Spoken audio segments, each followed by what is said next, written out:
Donald ট্রাম্পে তো আপনারা সবাই চিনেন। এখন ডোনাল্ড ট্রাম্প একটা কথা বলছে, সেটা হচ্ছে যুক্তরাষ্ট্রে যারা বসবাস করতেছে বাংলাদেশের, তাদের মধ্যে অর্ধেকেরও বেশি সরকারি সহায়তা পায় বাংলাদেশের।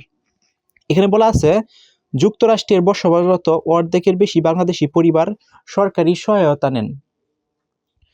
যুক্তরাষ্ট্রে বসবাসরত বিদেশি অধিবাসীদের কত শতাংশ সরকারি সহায়তা নেন সেটির একটি তালিকা প্রকাশ করেছে যুক্তরাষ্ট্রের প্রেসিডেন্ট ডোনাল্ড ট্রাম্প।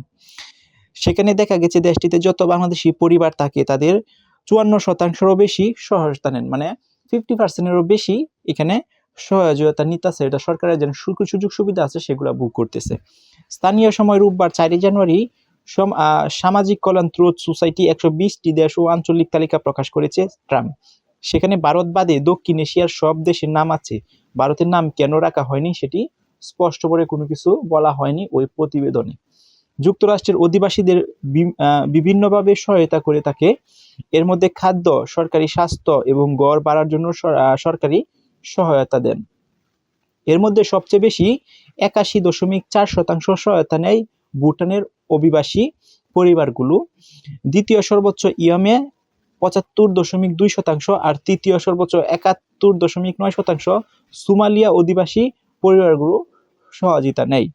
ট্রাম্পের প্রকাশিত তালিকা থেকে দেখা গেছে দক্ষিণ এশিয়ার মধ্যে বাংলাদেশি পরিবারগুলো 54.8% সবচেয়ে বেশি সহযোগিতা নিচ্ছে।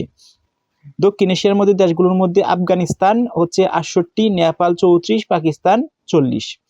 সো এই যে স্ট্যাটিস্টিকগুলো প্রকাশ করছে, অর্থাৎ এই বিভিন্ন দেশ অনুসারে যারা যুক্তরাষ্ট্রে অলরেডি বসবাস করতেছে, এটা হচ্ছে ডোনাল্ড ট্রাম্প এই একটা স্ট্যাটিস্টিক অর্থাৎ একটা প্রতিবেদন প্রকাশ করছে। এবং যারা ওই দেশের নাগরিক, যারা অন্যান্য দেশের ওইখানে বসবাস করে কিন্তু সরকারি সুযোগ সুবিধা নিচ্ছে। এখন সরকারি সুযোগ সুবিধা কি সব সুযোগ সুবিধা পাচ্ছে এরকম কোনো কিছু এখানে বলা নাই। এখানে বলা আছে যে ঘর ভাড়া, বাসা ভাড়া, স্বাস্থ্য, চিকিৎসা, আদার আনুষঙ্গিক যে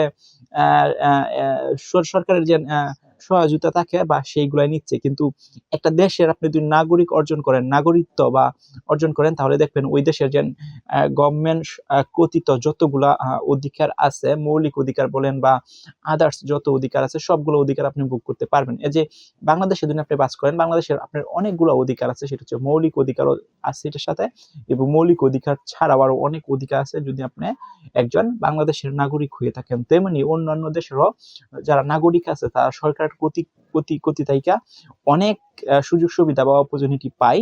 কিন্তু যারা ওই দেশে বসবাস করে তারা তো হচ্ছে ওই দেশের নাগরিক না, তারপরেও কিছু সীমিত আকারে সুযোগ সুবিধা হয়তো ওরা ভোগ করতেছে। এটার জন্য ডোনাল্ড ট্রাম্প একটা প্রতিবেদনে এই তথ্যগুলা তুলে ধরেছে।